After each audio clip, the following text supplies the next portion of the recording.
So, I got this game. It's called the Stanley Parable. Parable? Parallel? Stanley P. We're gonna call it Stanley P. This is the way he's naming it. Yes, really, really worth it being here in the room. A room so utterly captivating that even though all your co-workers have mysteriously vanished, here you sit looking at these chairs. I think it's the game's way of saying hurry the fuck up. So At I'm this just gonna... point, Stanley's obsession with this room bordered on creepy and reflected poorly on his own. But at last, he'd had enough of the amazing room and took the first open door on his left to get back to business. What if I don't want to do that? Why would I willingly go through this door? Why would I willingly go through this door? I don't want to go through this door. It's matte black in here. I can't see through this joint. Why am I going in the... It's what the... If you can truly place your faith in another, then... Oh, no, you can't... Did you just unplug the phone? Yes. No, that wasn't supposed to be a choice. How did you do that? You actually chose incorrectly? Yes. I didn't even know that was possible. Let me double check. Okay. Is there a script? I can't believe I was so mistaken. This is why you've been able to make correct and incorrect choices. And to think I've been letting you run around in this game for so long. If you'd made any more wrong choices, you might have negated it entirely. It's as though you completely ignored even the most basic safety protocol for... Bro, what the fuck is this game? Wait, what the hell is this? Please observe this helpful instructional video. Huh? Choice. It's the best part of being a real example.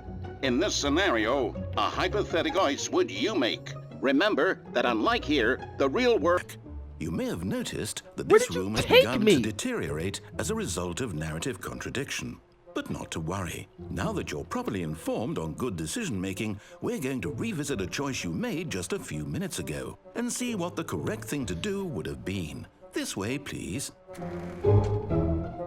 Can't have you jumping off the platform and dying. Imagine the main character dying senselessly halfway through the story. That story would make no sense at all. We just need to get you home as soon as possible before the narrative contradiction gets any worse. 0 sense Unfortunately, at all. Just follow my lead and you'll be fine. All right. Okay. When Stanley came to a set of 2 open doors, he entered the door on his left.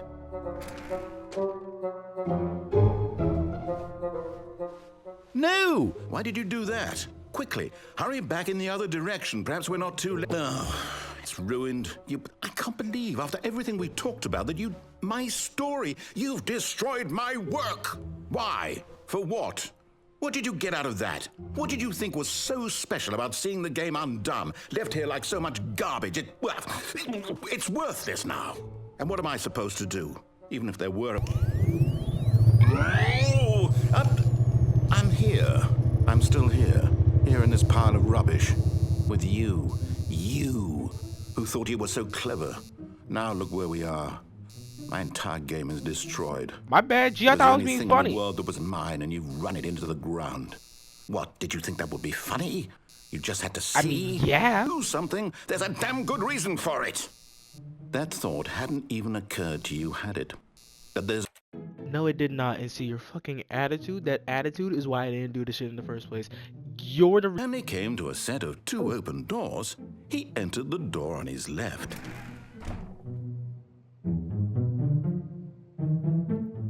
You had a choice, you know. You could have gone through the door on the right. You could have done whatever the hell you wanted over there. Why did you come this way? Speak. Oh, you do know what I did. Say something to me. Explain yourself, you coward. You... No. He entered the door on his left. Excuse the fuck out of me? Stanley, please. I need you to make a choice. I need you to walk through the door. Are you listening to me? Can you hear me? Is everything Hello? all right? The credits. Stanley, this is important. The story needs you. It needs you to make a decision. It cannot exist without you. Do you understand me? Whatever choice you make is just fine. They're both correct. You cannot be wrong here. We can work together. I'll accept whatever you do. I simply need you to take that step forward, please. Choose. Do something. Anything. This is more important than you can ever know. I need this. The story needs it. Piccolo, I need this. Time to make sure your I kind choice of feel is bad. correct. That is the best choice. I kind of feel bad now for not actually taking this story serious. I'll wait for I you feel to kind of bad for decide not taking what's this the story right thing seriously to now. do. Take as much time as you need.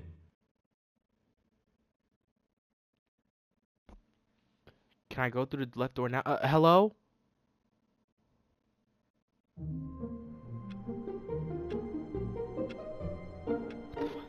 Hello? Okay, I'll do it. I'll do it for the game. When Stanley came to a set of 2 open doors, Yes, the left one. he entered the door on his left. I did indeed. Boss's office. Coming to a staircase, Stanley walked upstairs to his boss's office. Is that hell? No, Stanley said to himself, this is all too strange. This can't be real. And at last, he came to the conclusion that had been on the tip of his tongue. He just hadn't found the words for it. I'm dreaming, he yelled. This is all a dream. Oh, what a relief Stanley felt to have finally found an answer. So, he imagined himself flying and began to gently float above the ground. Then he imagined himself soaring through space on a magical starfield, and it too appeared. It was so much fun, and Stanley marveled that he had still not woken up. How was he remaining so lucid? And then perhaps the strangest question of them all entered Stanley's head. One he was amazed he hadn't asked himself sooner. Why is there a voice in my head dictating everything that I'm doing and thinking? Now the voice was describing itself being considered by Stanley, who found it particularly strange. I'm dreaming about a voice describing me, thinking about how it's describing my thoughts, he thought. And while he thought it all very odd and wondered if this voice spoke to all people in their dreams... That room is different, right? Of course. This was not a dream. How could it be? This room right here is different, right? Simply I'm not tweaking on that. That room is different. Asleep, so he closed his eyes gently, and he invited himself to wake up. He felt the cool weight of the blanket on his skin, the press of the mattress on his back, the fresh air of a world outside this one. Let me wake up, he thought to himself. I'm through with this dream. I wish it to be over. Let me go back to my job. Let me continue pushing the buttons.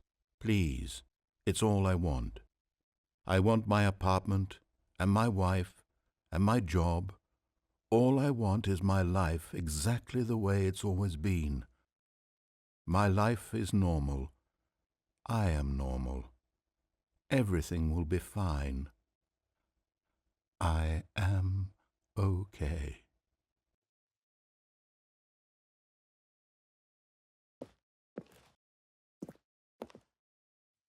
Stanley began screaming. Someone tell me I am real! I must be real! I must be! Can anyone hear my voice? Who am I? Who am I? And everything went black.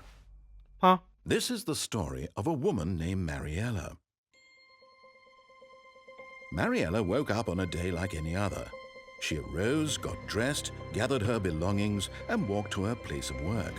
But on this particular day, her walk was interrupted by the body of a man who had stumbled through town talking and screaming to himself, and then collapsed dead on the sidewalk. And although she would soon turn to go call for an ambulance, for just a few brief moments she considered the strange man. He was obviously crazy, this much she knew. Everyone knows what crazy people look like. And in that moment, she thought to herself how lucky she was to be normal. I am sane. I am in control of my mind. I know what is real and what isn't. It was comforting to think this, and in a certain way, seeing this man made her feel better.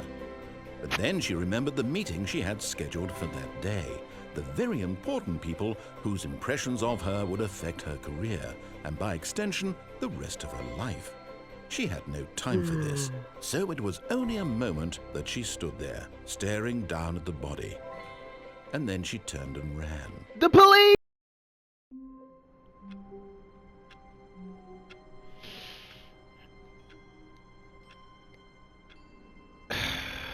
What if I... Bro, but I did what you asked. You gave me more option. That's not fair. All of his co-workers were Your gone. curiosity killed could the it mean? cat, literally.